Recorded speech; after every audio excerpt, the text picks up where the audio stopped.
제가 그 인터넷에서 어떤 시니어 교육을 하고 있는 시니어 교육센터의 그 사이트를 보니까 노년의 삶을 업그레이드하기 위한 7가지 사항, 세븐업이라고 하는 그런 이야기들이 글이 있더라고요. 세븐업, 제가 2가지씩 묶어서 한번 여러분에게 설명을 드립니다. 첫째는 클린업, 드레스업이라고 하는 것입니다. 클린업, 깨끗하게 하는 것이고, 드레스업, 옷을 잘 입는다고 하는 것이죠. 그것은 아주 좋은 옷을 입는다는 그런 의미는 물론 아니겠고요. 외모를 깨끗이 하고 단정하고 주변을 잘 정리해야 된다 하는 말이죠. 나이가 들수록 주변을 잘 정리하지 않으면 자꾸 이제 모든 이제 너저분한 것들이 쌓이게 되는 것이죠. 여러분 혹시 여러분 집에도 1년에 한 번 쓸까 말까 하는 물건들 잔뜩 쌓아놓고 있지 않으세요? 노년이 되면 그런 것들을 과감하게 좀 버리고 또 그리고 쓸만한 것들은 다른 사람들 다 주면은 다 좋아한다는 거예요. 그거 갖고 있어봐야 별 소용도 없다는 거죠. 그리고 또 이제 나이가 들면서부터는 이제 침 분비가 잘 안 된다 그러지 않습니까? 그러니까 이제 입냄새가 나기 쉽다고 하는 것이죠. 그래서 이제 잘 칫솔질을 하고 또 몸에서도 이제 이 특유한 냄새가 나기 쉬우니까 자주 샤워를 하고 옷도 좀 자주 갈아입어라 그런 말입니다. 뭐라고요? 클린업, 드레스업. 그다음에 2번째는 쇼업과 취업이라고 하는 것입니다. 쇼업이라고 하는 것은 그야말로 잘 보여주는 거예요. 어떤 만남이나 뭐 모임에 부지런히 참석해서 사람들을 자주 만나라고 하는 것입니다. 그리고 취업이라고 하는 것은 서로 격려해주고 용기를 주는 그런 이야기들, 대화들을 많이 하라는 것이죠. 노년이 되면 아무래도 좀 이제 경력도 많고 이러니까 자꾸 뭐 다른 사람 하는 게 마음에 잘 안 들잖아요. 그러니까 어떤 또 시기심도 생기고 질투도 생기고 그렇게 되는데 자 그러더라도 그러지 말고 좀 자꾸 격려해주고 용기를 주는 응원하는 말을 많이 하라고 하는 것이죠. 그런 점에서는 특별히 우리 교회에서 이렇게 예배드리고 특별히 소그룹 예배 말이에요. 함께 모여서 같이 말씀을 나누고 찬송하고 서로 격려하고 그러면은 저절로 하나님의 축복을 받는 삶이 되리라고 생각을 합니다. 쇼업, 취업. 그다음에 3번째는 샷업, 페이업이라고 그랬습니다. 샷업이라는 것은 이제 입을 좀 다문다는 거 아니겠어요? 그다음에 페이업이라고 하는 것은 이제 돈을 좀 많이 내는 거, 지갑을 열라 그런 의미겠죠.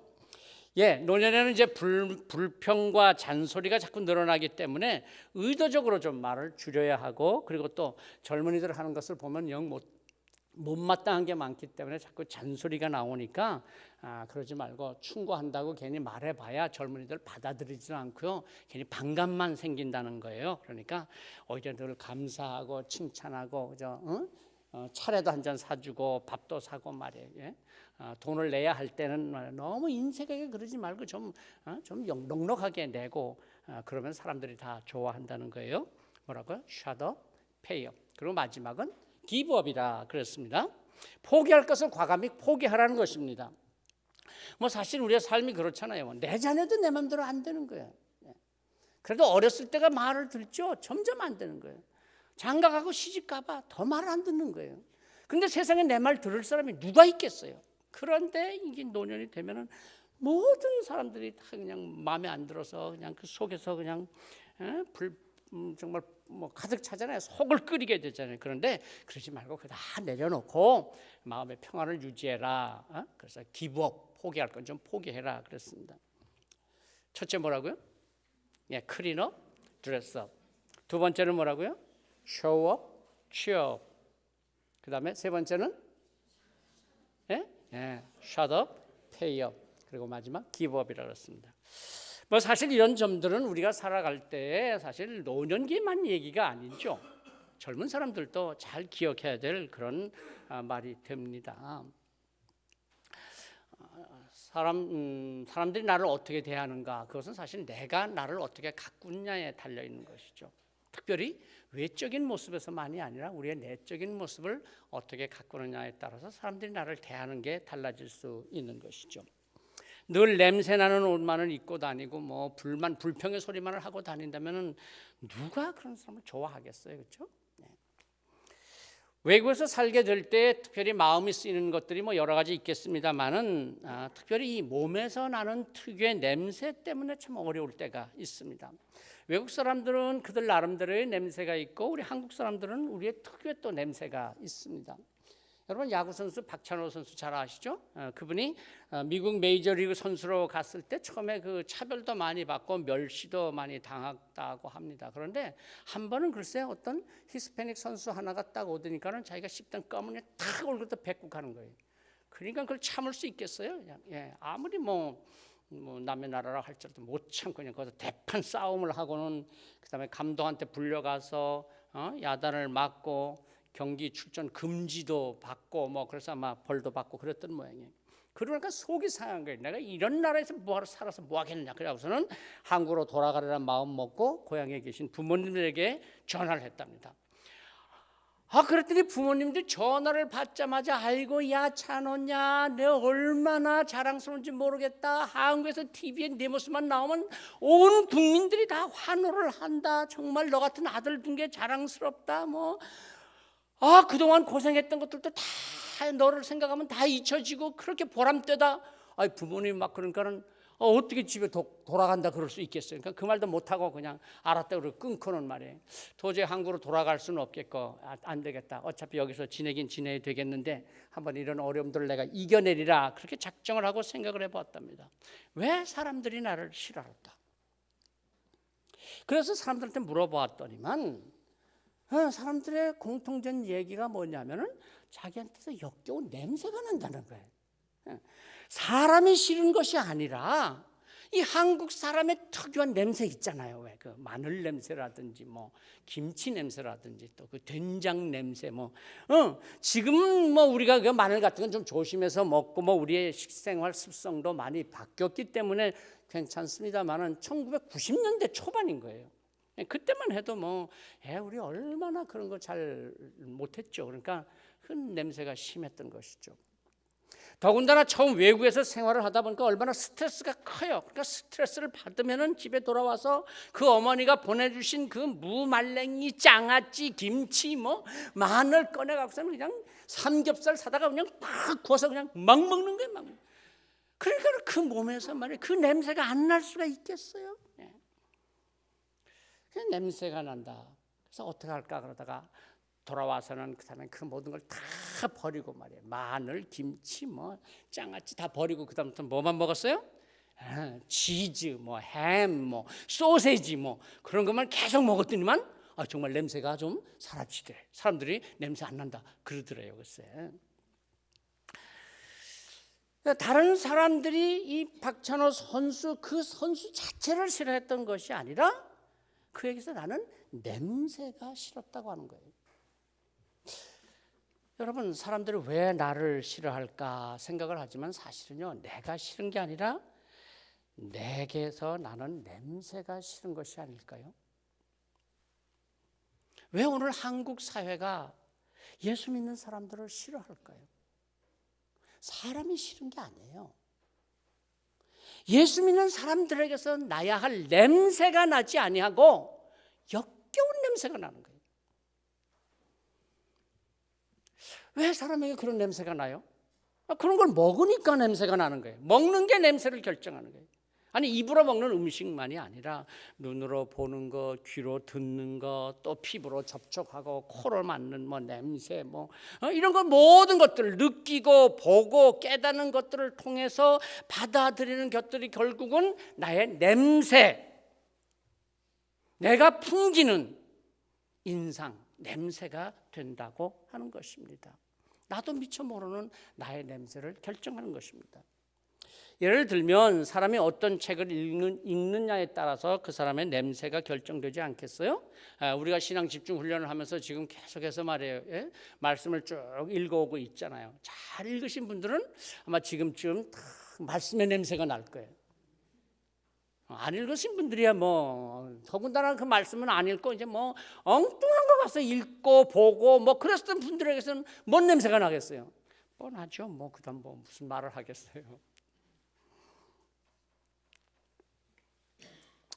정말 우리 신앙인들은 특별히 조심해야 합니다. 듣는 이야기, 하는 말, 보는 것들이 결국은 나의 냄새를 결정하게 되니까요. 아무 유익도 없는 소리 그저 듣고 얘기하고 그 쓰레기 같은 것 그런 소리나 하고 그러니까 거기에서는 쓰레기 냄새가 나는 거예요. 아무리 꽁꽁 싸고 감추어도 쓰레기를 안고 있으면은 뭐 결국 쓰레기 냄새가 나는 거죠.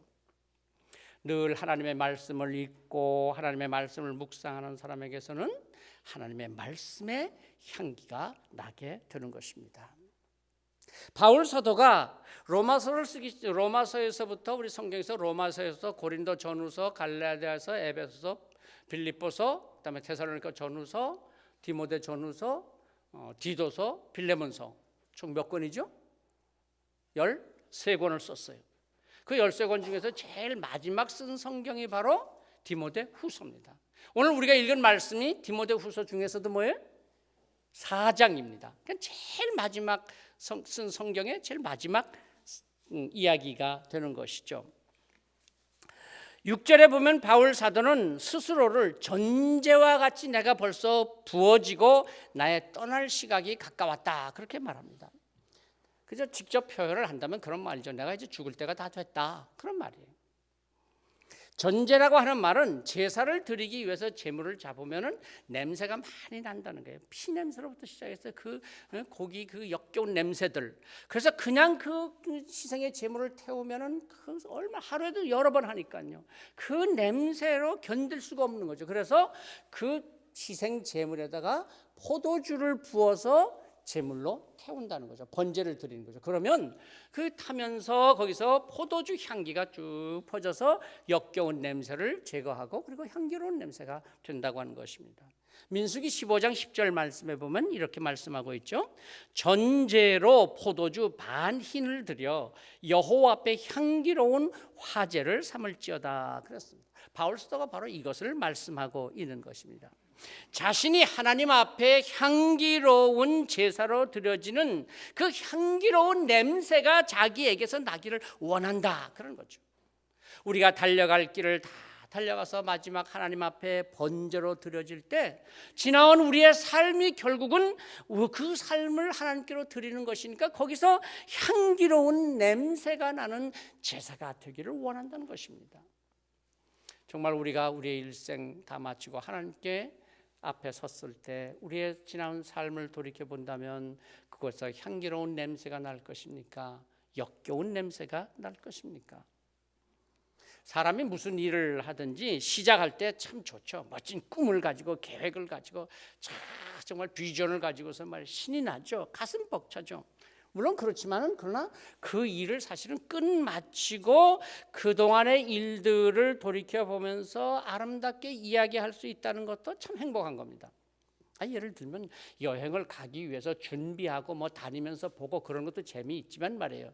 사실 더 신나는 일은 갔다 와서 그 본 것 있었던 일들을 서로 함께 얘기 나누는 게 신나잖아요. 갔다 오신 분들은 안 그래요? 그래요. 좀 그러면 고개라도 끄덕끄덕 하세요.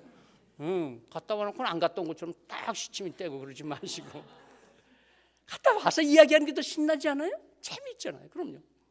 인간의 삶이라고 하는 것도 그런 것이죠. 살아갈 때는 어려움이 있고 힘든 것이 있고 그렇지만은 그러나 그것을 다 지나놓고 나서 오히려 그 삶을 돌아보면서 그 지난 삶을 이야기할 때 거기에 행복감이 있고 기쁨이 있는 것이죠. 바울 사도는 자신의 일생을 돌아보면서 자신의 삶이 하나님 앞에서의 향기로운 냄새로 풍겨지기를 원했던 것입니다. 오늘 우리들의 삶도 바울 사도와 같은 인생을 살아서 우리의 일생 다 달려가서 하나님 앞에 섰을 때 지난 날을 돌아보면서 하나님 앞에 향기로운 제사, 전제로 드릴 수 있다면 참 행복한 삶이 되지 않겠습니까? 하나님께서 천지 만물을 창조하시고 마지막 날 마지막에 그렇게 말씀하시죠. 창세기 1장 31절 하나님이 보시기에 심히 좋았더라. 이랬던 이 엿새 동안에 지나오시면서 쭉 창조했던 그 모든 그 과정을 다 돌아보시면서 이야 심히 좋았더라. 바울 사도는 바로 이 레위기에 나오는 제사 전제와 또한 하나님의 천지 창조를 기억하면서 자기의 삶을 고백하는 것입니다. 하나님께서도 자신의 달려온 일생을 보시면서 보시기에 심히 좋았더라 말씀하실 것이라고 믿는 믿음인 것이죠. 바울 사도는 이렇게 자신의 삶을 돌아보면서 세 가지에 대해서 말합니다. 7절 말씀 한번 보시겠습니까? 나는 선한 싸움을 싸우고 나의 달려갈 길을 마치고 믿음을 지켰으니. 첫째 뭐라고요? 선한 싸움을 싸웠다. 둘째 뭐예요?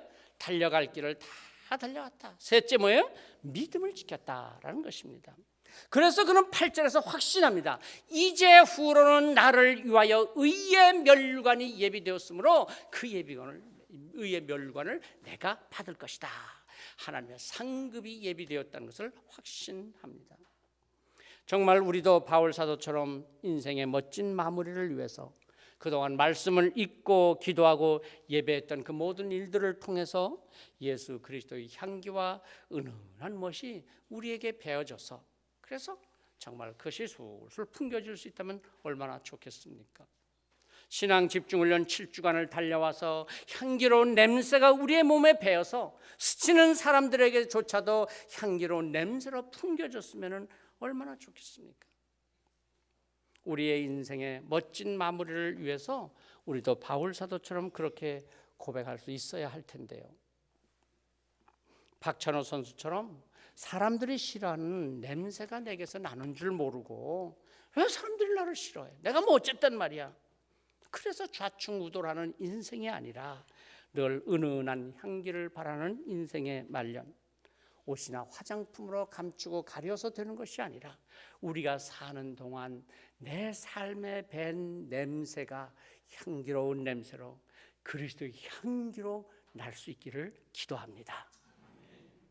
삶의 향기는 의도해서 되는 게 아니에요. 그렇잖아요. 인생의 향기는 알게 모르게 내게 풍겨지는 것입니다. 바울 사도의 표현대로 우리가 하나님 앞에서 그리스도의 향기라, 이 사람에게는 사망의 냄새가 되기도 하고 저 사람에게는 생명의 냄새가 되기도 한다, 그런 것 아닙니까? 자, 우리가 어떻게 그리스도의 향기가 될 수 있을까요? 우리의 삶에서 그리스도의 향기가 배어들게 하는 삶은 어떤 삶일까요? 바울 사도는 오늘 세 가지로 이렇게 말씀하고 있는 것이죠. 첫째, 내가 선한 싸움을 싸웠다. 선한 싸움을 싸웠다. 그 앞에 2장에서 바울 사도는 그 선한 싸움을 싸우는 신앙인의 삶을 병사로 비유하고 있습니다.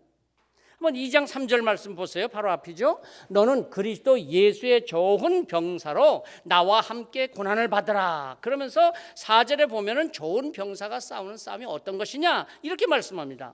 병사로 복무하는 자는 자기 생활에 얽매이는 자가 하나도 없나니 이는 병사로 모집한 자를 기쁘게 하려 함이라. 그러니까 병사로 모집한 자를 기쁘게 하는 삶이 뭐다? 선한 싸움을 싸우는 병사의 삶이라는 거예요. 우리를 그리스도의 병사로 모집한 분이 누구이십니까? 예수 그리스도이십니다.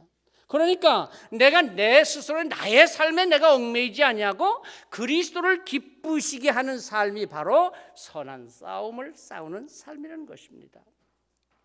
우리가 우리의 삶을 돌아보면서 뭐 그래도 나만큼 살라 그래, 뭐 이만큼 살았으면 잘 살았지, 뭐 나 후회할스러운 거 하나도 없어, 스스로는 그렇게 평가할지 모르지만 뭘 기준으로 그렇게 말할 수 있는 것입니까? 내가 내 기준 가지고 그렇게 말해봐야 아무 소용없는 거예요. 바울 사도의 표현대로 선한 싸움을 싸우는 삶, 그리스도를 기쁘시게 하는 일을 얼마나 했는가, 그게 기준이라는 거예요. 선한 싸움이란 뭐 무슨 복음을 전하다가 잡혀가고 고문을 당하고 순교를 당하고 뭐 그런 것도 있을 수 있겠지만, 아니 그게 아니라 예수님께서 무엇을 기뻐하시는가, 내가 어떻게 하면 하나님께서 기뻐하실까, 여기에 삶의 기준이 있다는 것이죠. 예배하고 전도하고 봉사하고 헌신하는 그것들이 다 나를 지으시고 나를 이 땅에 보내신 하나님을 기쁘시게 해드리는 일들이죠. 그 중에서 특별히 오늘 한번 생각하려는 것은 찬양입니다. 찬양을 특별히 하나님께서 기뻐하신다는 것이죠. 지난주일 처음으로 지난주 수요 예배에 찬양과 기도를 중심한 예배를 드렸습니다. 앞으로 수요 예배가 좀 이렇게 찬양하고 기도하는 예배가 되었으면 좋겠다 싶습니다만은, 하나님께서 찬양을 기뻐하시는 거죠. 뭐 사람도 그렇잖아요. 만나서 칭찬하고 축복하고 즐겁게 해주는 사람 좋잖아요. 만나기만 하면 뭐 달라 그러고 뭐 아쉬운 소리하고 뭐 힘든 말하고 뭐 부탁이나 하고, 내가 뭐 좋은 거 하나 있으면 그거 뺏어 가려구나 그러고, 그러면 누가 그 좋아하겠어요? 하나님 앞에 나와서 하나님으로부터 뭘 받아가고 뭐 얻기나 하려는 것이 아니라 정말 하나님의 이름을 높이고 하나님을 찬송하고 하나님을 기쁘시게 해드리는, 그게 진정 하나님께서 드려야 할 정말 좋은 예배가 아니겠습니까? 그것이 바로 찬양인 것이죠. 하나님께서는 찬양을 기뻐하십니다. 하나님의 이름을 높이며 찬송하는 것을 좋아하십니다. 은혜가 충만한 사람은 그 속에서 찬송이 나오는 거예요. 오늘 우리 찬송에도 그렇게 불렀잖아요. 뭐예요? 주님을, 구주를 생각만 해도 이렇게 좋거든. 근데 정말 그렇게 좋아서 찬송 부르셨어요? 그냥 찬송이 있으니까 부르셨어요. 네. 주님을 생각만 해도 이렇게 좋거든. 그 얼굴 배울 때야 얼마나 좋으랴. 그런 기쁨이 가득한 자. 그래서 그 기쁨으로, 그 은혜로 하나님을 찬양하는 자. 하나님께서는 그 기쁨의 찬양을 받으시는 것이죠. 하나님 기뻐하는 성도의 특징, 바로 하나님을 찬송하는 것입니다. 바울 사도는 사실 예리한 지성을 갖춘 아주 이성적인 사람이었죠. 그가 율법학자였잖아요. 지금 말로 한다면요, 뭐 법률가, 검찰이나 뭐 법학을 전공한 사람입니다. 그런데 그는 정말 이렇게 딱딱하고 논리적인 이성적인 사람이지만은 그런 로마서 같은 정말 참 그 딱딱한 교리적인 말씀을 쓰면서도 그냥 그렇게 쓰지 않냐고 가끔 가면서 찬송을 썼어요. 로마서 11장 33절, 34절, 36절 말씀에 보면은요, 그 딱딱한 교리를 쭉 쓰다가 너무 하나님의 은혜에 감격하여서 깊도다 하나님의 지혜와 지식에 풍성하며 그의 판단을 헤아리지 못할 것이며 그의 길을 찾지 못할 것이로다. 누가 주의 마음을 알았느냐? 누가 그의 모사가 되었느냐? 이는 만물이 주에게서 나오고 주로 말미암고 주께로 돌아감이라. 그에게 영광이 세세 있을지어다. 아멘. 이거 찬송이잖아요, 그죠? 찬송. 로마서를 쓰다가 하나님의 은혜에 감격하여서 찬송을 부르는 겁니다. 다음 주에 우리도 힐링 토크 서비스 찬양으로 드리는 예배가 될 것입니다. 물론 우리 코람데오 성가대에 찬양이 있고요. 또 우리 요벨 중창단, 그리고 아이노스 중창단, 게다가 이번에 첫 선을 보이는 어린이 중창단의 찬양이 준비되고 있습니다.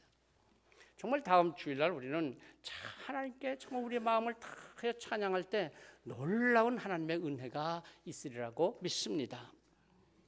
교회가 얼마나 은혜가 넘치는가, 그건요 성도들의 찬송 소리를 들어보면 알 수 있는 거예요.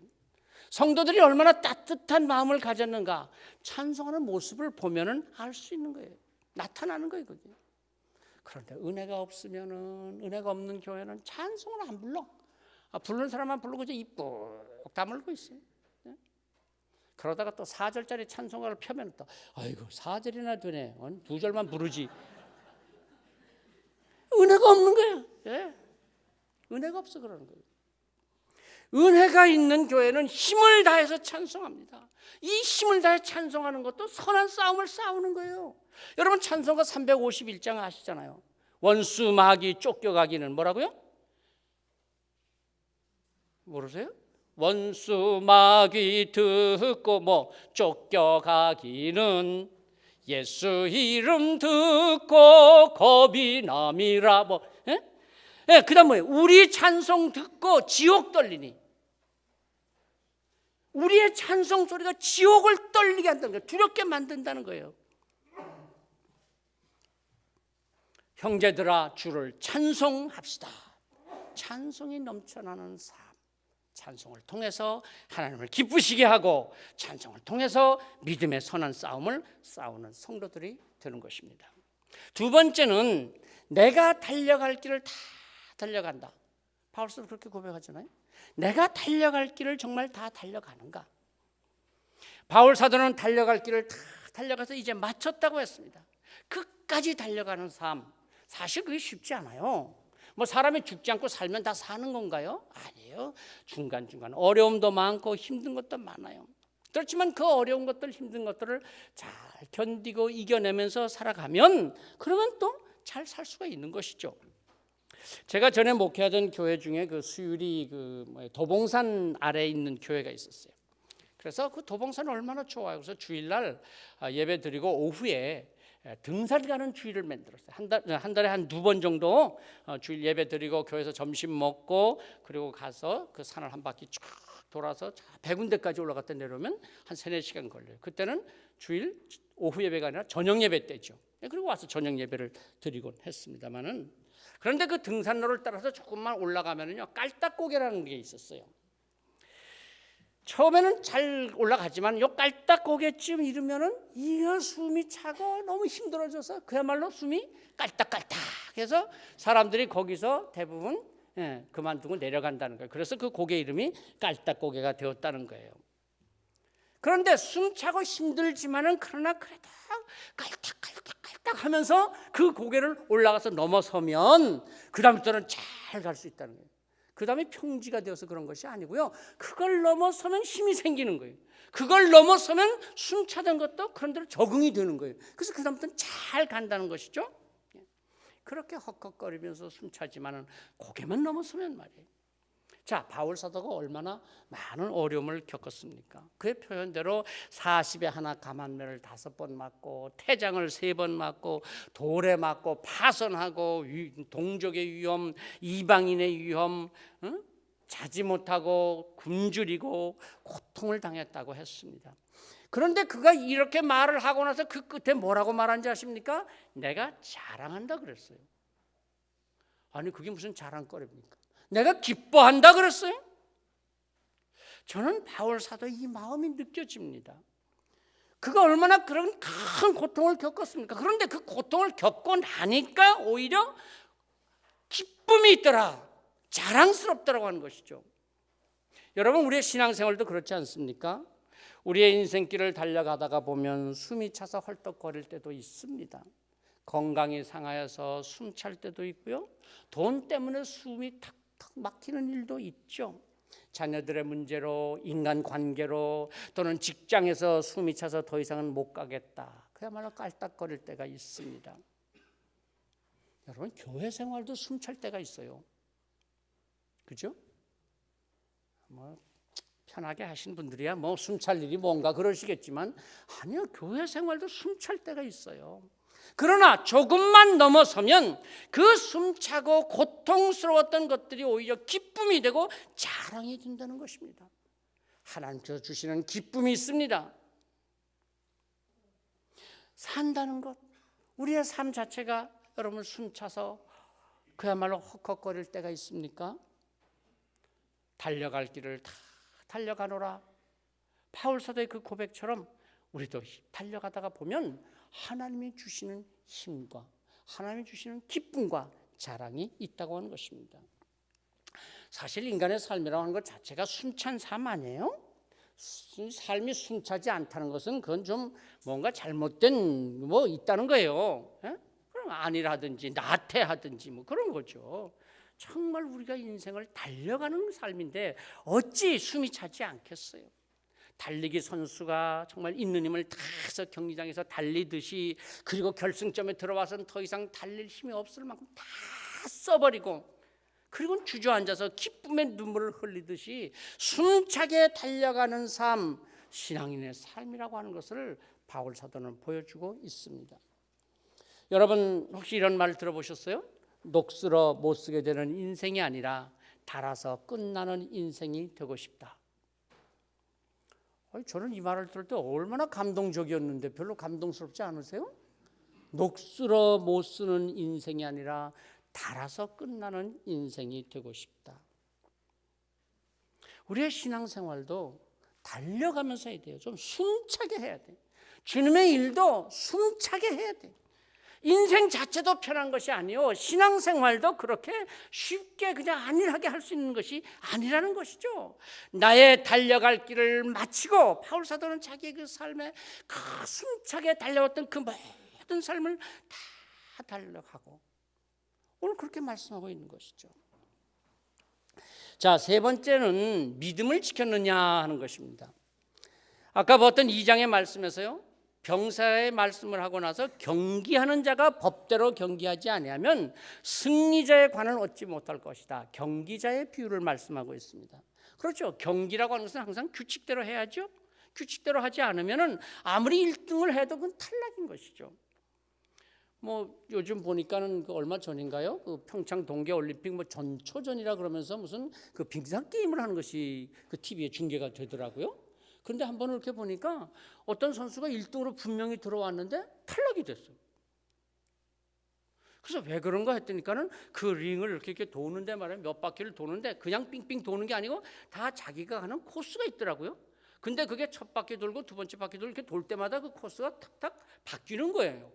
그런데 자기 코스를 모르고 마지막 바퀴를 그냥 엉뚱한 사람 코스로 쑥 가서 1등으로 들어간 거예요. 그러니까 그냥 1등으로 들어왔어도 뭐예요? 탈락이라는 거예요. 그래서 그 다음 들어온 사람이 1등을 하더라니까요. 아무리 1등으로 들어오면 뭐예요? 법대로 하지 않고 규칙대로 하지 않으면 탈락이 되는 것이죠. 바울 사도가 믿음을 지켰다라고 하는 말은 단순히 열심히 달려가기만 한 것이 아니라 규칙대로 곧 하나님의 말씀을 따라서 달려갔다는 거예요. 하나님의 말씀을 따라서 살았다는 겁니다. 여러분, 믿음으로 산다. 믿음의 반대말이 뭘까요? 믿음의 반대말. 어디 우리 안명자 집사님, 믿음의 반대말이 뭘까? 예? 불신앙. 그럼 맞아요. 믿음의 반대말은 불신앙이에요. 근데 어떤 분이 참 재미있게 말했어요. 믿음의 반대말은 불신앙이 아니라 내 멋대로래. 예? 믿음의 반대말은 내 멋대로래요. 믿음은 내 멋대로 사는 것이 아니라 하나님의 법, 하나님의 뜻, 하나님의 말씀대로 사는 삶이 믿음으로 사는 삶이에요. 사실 우리가 내 멋대로 살고 싶은 일들이 얼마나 많습니까? 그러나 내 멋대로 살지 아니하고 하나님의 뜻대로 사는 삶, 그것이 믿음의 삶이요 신앙인의 삶이라고 하는 것입니다. 그래요. 신앙생활 내 멋대로 해서는 안 됩니다. 내 좋아하는 대로 예수 믿고 내 편한 대로 신앙생활하고 그리고 예수 잘 믿었다 아무리 자부해도 하나님께서 인정 안 해요. 1등으로 들어가면 뭐해요? 규칙대로 안 했는데. 우리도 바울처럼 우리의 인생을 다 살고 나서 하나님 앞에 섰을 때 정말 아름다운 인생, 의의 멸관을 받는 인생이 되기 원한다면 지금 내가 어느 자리에 있든지 우리의 삶을 스스로 돌아보아야 합니다. 선한 싸움을 싸우는 삶인가? 무슨 뜻이라고요? 하나님을 기쁘시게 하는 삶인가? 나를 기쁘게 하는 삶인가? 스스로 돌아봐야 돼요. 달려갈 길을 숨차게 달려가고 있는가? 그냥 편하고 쉽게 살아가려고 하는 것이 아니라 정말 아끼다가 녹슬어 버리는 삶이 아니라 다 닳고 닳아서 끝나는 삶이 될 것인가? 그리고 믿음을 지켰는가? 내 좋은 대로 사는 삶이 아니라 하나님의 말씀을 따라서 사는 삶인가? 여러분 기억하십시다. 우리의 삶은 이렇게 살고 끝나는 삶이 아니라 하나님 앞에 서는 삶, 의로우신 재판장 앞에 서서 하나님의 판단을 받아야 하는 삶입니다. 여러분 요즘 보세요. 저 박근혜 전 대통령 그가 평생 자기 손으로 뭐 머리 한번 제대로 빗어봤겠어요? 뭐 핀을 한번 꼽아봤겠어요? 뭐. 그런데 한순간에 재판관 앞에 서서 자기 한 일에 대해서 심판을 받게 되잖아요. 아니 그분을 뭐 옳다 그러다 비난하기 위한 얘기가 아니라 우리의 삶이 그렇다는 거예요. 우리의 삶도 이렇게 끝나는 것이 아니라 하나님 앞에 서서 재판을 받게 된다는 것이죠. 신앙 집중 훈련 지난 6주간 우리는 달려왔습니다. 사실 뭐 추석 연휴 빼고 나면야 뭐 5주간도 채 안 되죠. 이제 한 주간 남았습니다. 어떤 분들은 숨차게 달려오신 분들도 있으실 테고요. 어떤 분들은 뭐 숨이 무슨 숨이 차, 뭐 신앙 집중 훈련이 무슨 의미야, 뭐 아주 편안하게 지나신 분도 계실지 모르겠어요. 그러나 기억하십시오. 우리의 달려갈 길을 다 달려가고 나서는 결코 내 멋대로 내가 판단하고 내가 결정하는 삶이 아니라 하나님께서 판단하시고 결판하시는 때가 있다고 하는 것. 숨차게 달려왔던 바울 사도에게 그의 달려갈 길을 다 달리고 선한 싸움을 싸우고 달려갈 길을 다 달리고 믿음을 지켜서 살았던 그의 삶에는 의의 멸관이 있었던 것처럼 하나님의 심판이 있다고 하는 것이죠. 하나님을 기쁘시게 하는 삶인가? 하나님을 찬양하는 삶인가? 숨차게 달려가는 삶인가? 말씀대로 사는 삶인가? 저는 특별히 경서교회 목사로서 정말 우리가 다 하나님 앞에 섰을 때 우리 경서교회 모든 성도들의 저와 함께 하나님 앞에서 의의 멸관을 다 받았어야지. 성도 여러분들은 다 의의 멸관을 받았는데 저 혼자 못 받았으면 얼마나 창피할까. 저 목사가 왜 저것도 못 받았나? 그럼 어떡하겠어. 아니 정말 참 다른 교회 성도들은 다 의의 멸관을 받았었는데 우리 경서교회 성도들은 의의 멸관 받았은 사람 몇 사람 없으면 얼마나 안타깝고 속상하겠어요.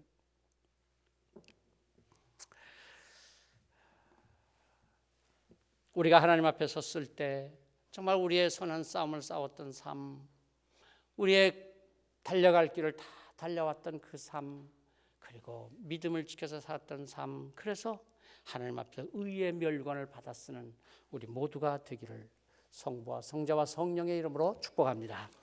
기도하십시다.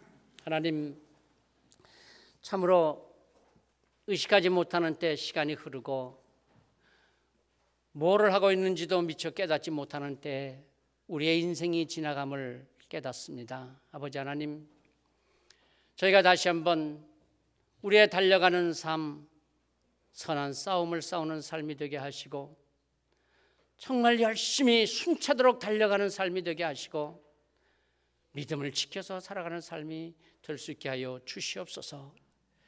그리하여 주님 앞에서는 그날 의의 멸관을 받아 기뻐하며 영광을 누리는 삶이 될 수 있도록 축복하여 주시옵소서. 예수 그리스도 이름으로 기도하옵나이다. 아멘.